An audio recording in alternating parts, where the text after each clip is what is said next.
MBC 편성표에 따르면 오는 31일 오후 7시 40분 MBC 뉴스데스크, 9시 MBC 특선영화 리바운드, 11시 15분 노벨문화상 수상특집 다큐 한강이 온다가 방송된다. 새해가 지난 2025년 1월 1일 오전 0시 25분에는 앙코르 특집 다큐 우리들의 투티가 이어진다. 당초 편성으로는 MBC 연말가요제인 2024 MBC 가요대제전이 31일 오후 8시 40분부터 이길 오전 1시까지 방송될 예정이었다. 그러나 지난 29일 벌어진 제주항공 여객기 참사로 가요대제전은 이날 방송되지 않는다. 다만 전면 취소가 아닌 녹화방송으로 대체할 예정이다. 사실 가요대제전은 서울 마포 상암, 경기도 일산 등에서 이미 몇몇 무대를 사전 녹화로 준비해온 상황이다. 당초 예정됐던 무대 녹화도 큰 일정 변동 없이 이어갈 것으로 보인다. 이 녹화분에 대한 구체적인 방송 날짜나 일시는 정해지지 않았다. 내년 1월 4일까지 가 국가애도기간으로 정해진 만큼 이 이후로 방송될 가능성이 농후하다. 본래 가요대제전이라는 이름이 시작된 2005년부터 지난해까지 매년 12월 31일에 생방송됐다.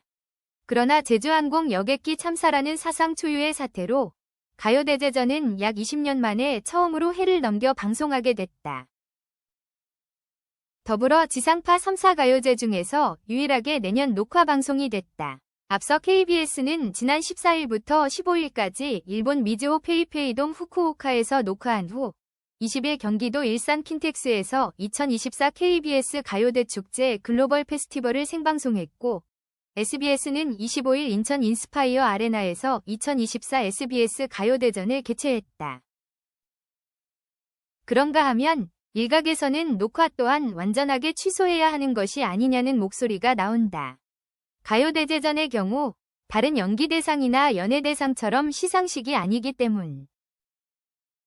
가요대제전은 당대 최고 활약을 보여준 가수들이 총출동, 그해의 대중가요를 돌이키는 가요제이자 축제 같은 형식이다. 이를 두고 MBC도 장고에 장고를 거듭했다.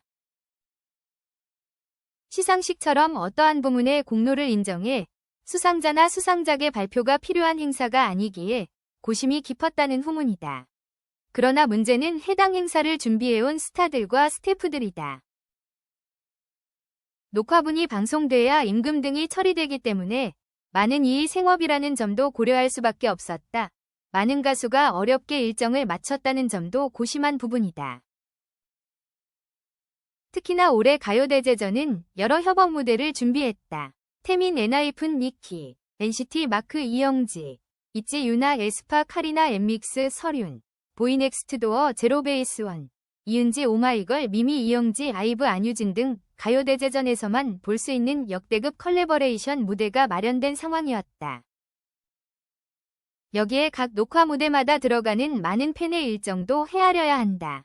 한 무대당 녹화할 때마다 몇백 명의 팬이 관객으로 들어가게 되는데 이는 각 가수 소속사에서 며칠 전부터 공지해 팬들과 맞춰놓은 일정이다. 여기에 10년간 가요대제전 안방마님 자리를 지켜왔던 임유나의 마지막 진행인 만큼 완전한 취소는 불가피했던 것으로 풀이된다. 앞서 MBC는 29일 방송연예대상, 30일 연기대상도 결방했다. 이어 31일 가요대제전까지 지상파 3사 중에서 유일하게 아무런 연말 시상식 및 가요제를 제때 편성하지 못한 셈이다. 애도의 뜻을 나누고자 한 의도로 해당 방송들 대신 뉴스 특집을 대대적으로 편성했다. 그러면서 어제 발생한 여객기 사고로 인한 희생자분들과 유가족분들께 깊은 애도를 표한다. 이 결정은 희생자분들을 추모하고 유가족분들의 아픔을 함께하고자 하는 마음에서 이뤄졌다라며 희생자분들의 명복을 빌며 다시 한번 유가족분들께 깊은 위로의 마음을 전한다라고 밝혔다. 29일 오전 9시 태국 방콕발 제주항공 7C216편 여객기가 무안국제공항 활주로로 착륙을 시도하던 중 사고가 발생했다. 여객기 기체는 활주로 주변 시설물을 충돌하면서 반파됐고 불길에 휩싸이면서 탑승객 181명 중 179명이 사망하는 인명사고가 난 것이다. 정부는 내년 1월 4일까지 7일간을 국가애도기간으로 지정했다.